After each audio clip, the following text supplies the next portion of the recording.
नमस्कार. नीलम्स रेसिपीमध्ये आज मी तुम्हाला हलवाई स्टाईल एकदम नरम मुलायम गुलाबजाम बनवण्याची सगळ्यात सोपी पद्धत सांगणार आहे. असे गुलाबजाम तुम्ही फक्त 20 ते 25 मिनिटांमध्ये घरी बनवू शकता आणि हे गुलाबजाम बनवण्यासाठी तुम्हाला पनीर किंवा माव्याची बिलकुल गरज पडणार नाही. तर 1 वाटी मिल्क पावडर पासून आपण हे गुलाबजाम बनवणार आहोत.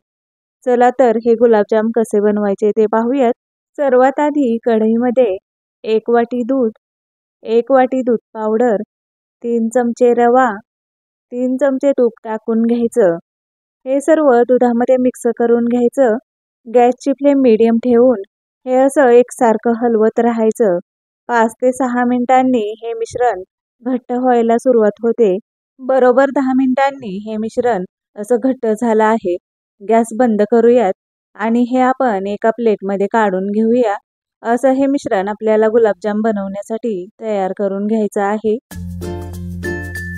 या मिश्रणामध्ये 3 चमचे मैदा, 1 चमचा बेकिंग पावडर टाकून हे चांगलं आपण कणिक मळतो त्याप्रमाणे मळून घ्यायचं. तर असं हे मी कणकेसारखं मळून घेतलं आहे. याचे आपण छोटे छोटे गोळे तयार करून घेऊया. तुम्ही तुम्हाला हव्या त्या आकाराचे हे गुलाबजाम तयार करून घेऊ शकता. तर मी याला गोलाकारामध्ये तयार करून घेत आहे. मी हे सर्व गुलाबजाम तयार करून घेतले आहेत.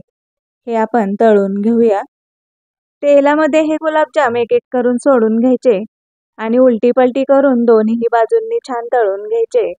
छान असा ब्राऊन कलर आला की मग हे काढून घ्यायचे. हे गुलाबजाम तळताना गॅसची फ्लेम मीडियम ठेवूनच हे तळून घ्यायचे.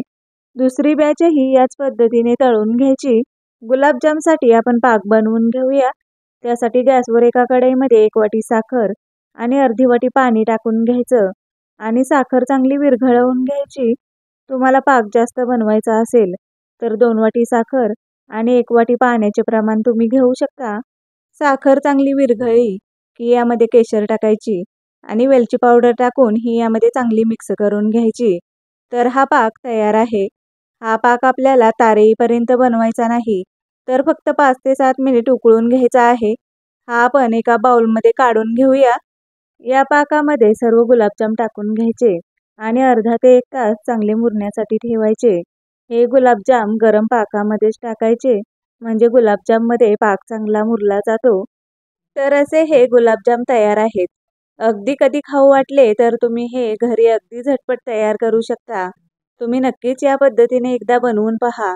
मला खात्री आहे हे तुम्हाला नक्कीच आवडतील. चला तर मग तुम्ही अजून माझ्या चॅनलला सबस्क्राईब केलं नसेल तर सबस्क्राईब करा आणि शेजारील बेल आयकॉन देखील प्रेस करा. म्हणजे माझ्या नवीन रेसिपी सर्वात प्रथम तुम्हाला पाहायला मिळतील. पुन्हा भेटूयात अशीच एक नवीन रेसिपी घेऊन. तोपर्यंत मस्त खा आणि स्वस्त रहा.